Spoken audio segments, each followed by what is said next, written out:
तो अब हम यहाँ पे पढ़ेंगे Newton's third law of motion के बारे में। तो इसको यहाँ पे समझते हैं डायग्राम के जरिए। तो यहाँ पे हो क्या रहा है, यहाँ पे एक लड़का है और इसने यहाँ पे रोलर स्केटर पहन रखे हैं। ये क्या करता है, वॉल के पास जाता है और वहाँ पे फोर्स लगाता है, उसको धक्का देता है। तो यहाँ पे जब वो फोर्स लगाता है तो उसकी बॉडी पे भी वहाँ पे क्या लगता है, फोर्स लगता है।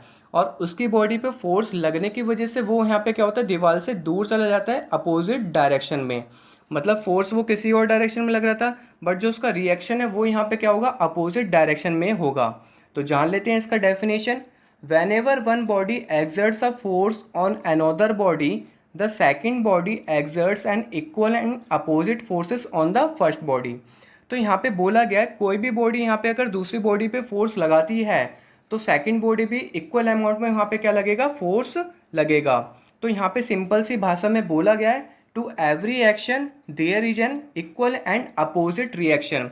तो यहाँ पे इसने क्या करा, दीवार पे फोर्स लगाया, इक्वल अमाउंट जितने अमाउंट में वहाँ पे दीवार पे उसने फोर्स लगाया सेम अमाउंट में उसकी बॉडी पे लगेगा और वो यहाँ पे क्या हो जाएगा, पीछे हो जाएगा अपोजिट डायरेक्शन में। तो यहाँ पे सिंपल भाषा में बोला जाए तो एक्शन इक्वल टू यहाँ पे क्या होगा, रिएक्शन होगा। जितना वो एक्शन लगाएगा उतना ही यहाँ पे क्या होगा, रिएक्शन होगा। अब यहाँ पे इसको सेकंड डायग्राम से और अच्छे से समझते हैं। जैसे कि यहाँ पे क्या है, ये स्प्रिंग बैलेंस है। आपने देखा होगा जो आपके घर में सिलेंडर जो यहाँ पे वेट करते हैं वो स्प्रिंग बैलेंस से ही करते हैं। अब होता क्या है, स्प्रिंग बैलेंस में एक साइड में हुक लगा होता है, ठीक है। तो यहाँ पे क्या हुआ, एक साइड में हुक लगा हुआ है और इसको हमने वॉल से अटैच कर दिया और दूसरे साइड का जो हुक है वो हमने दूसरे वाले स्प्रिंग बैलेंस से लगा दिया।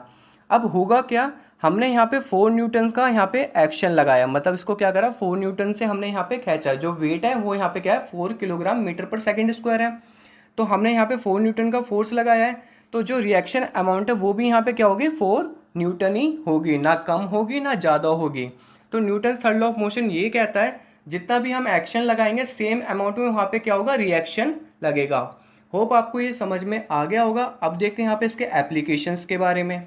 अब हम यहाँ पे पढ़ेंगे Newton third law of motion के एग्जाम्पल्स के बारे में। तो पहला यहाँ पे बोला गया है हाउ डू वी वॉक, हम कैसे चल पाते हैं। तो यहाँ पे जो थर्ड लॉ ऑफ मोशन बोला गया है कि एक्शन इक्वल टू यहाँ पे क्या होता है, रिएक्शन होता है। जितने अमाउंट में वहाँ पे एक्शन लगेगा उतने अमाउंट में वहाँ पे क्या होगा, रिएक्शन लगेगा। तो यहाँ पे जो एक्शन लग रहा है वो यहाँ पे क्या लग रहा है, बैकवर्ड साइड लग रहा है, ग्राउंड पे लग रहा है। किस पे लग रहा है, बैकवर्ड साइड ग्राउंड पे लग रहा है। और जो यहाँ पे रिएक्शन है वो यहाँ पे पैर पे लग रहा है और फॉरवर्ड साइड लग रहा है, ठीक है। किस पे लग रहा है, पैर पे लग रहा है और आगे की तरफ लग रहा है। तो यहाँ पे क्या हो रहा है, जब हम चलते हैं तो बैकवर्ड साइड हम यहाँ पे फोर्स लगाते हैं ग्राउंड की तरफ और फिर आगे की तरफ हमारे फुट पे फोर्स लगता है, जिसकी वजह से हम यहाँ पे क्या करते हैं, चल पाते हैं। अब हम यहाँ पे सेकंड पॉइंट पढ़ेंगे, वाई द गन रिकॉइल्स। तो गन रिकॉइल्स का मतलब ये होता है जब हम यहाँ पे बंदूक चलाते हैं, जब हम फायर करते हैं तो हमें यहाँ पे पीछे थोड़ा फोर्स महसूस होता है, जिसकी वजह से हम पीछे थोड़े खिसक जाते हैं। तो ऐसा क्यों होता है ये हमें बताना है। तो जैसे कि हमने यहाँ पे बंदूक चलाई तो गोली पे यहाँ पे क्या लग रहा है, फोर्स जो लग रहा है बुलेट पे, वो यहाँ पे क्या है, एक्शन है। जो यहाँ पे बुलेट जो यहाँ पे फोर्स क्रिएट कर पा रहा है वो यहाँ पे क्या है, एक्शन है। और रिएक्शन हमारा किस पे लगता है, गन पे लगता है। रिएक्शन हमारा किस पे लगता है, गन पे लगता है और वो भी अपोजिट डायरेक्शन में लगता है। और गन पे यहाँ पे जब रिएक्शन लगता है, जब यहाँ पे फोर्स लगता है तो गन हमारे यहाँ पे क्या होती है, शोल्डर पे लगी रहती है, जिसकी वजह से हमें भी यहाँ पे फोर्स महसूस होता है, जिसकी वजह से हम यहाँ पे क्या होती है, पीछे खिसक जाते हैं, ठीक है। अब देखते हैं यहाँ पे थर्ड पॉइंट में क्या बोला है, the flying of jet aeroplanes and rocket. तो एरोप्लेन्स एंड रॉकेट जो होते हैं यहाँ पे उड़ कैसे पाते हैं, ये भी यहाँ पे थर्ड लॉ ऑफ मोशन की वजह से ही हो पा रहा है। तो इसको यहाँ पे हम बलून की मदद से समझेंगे।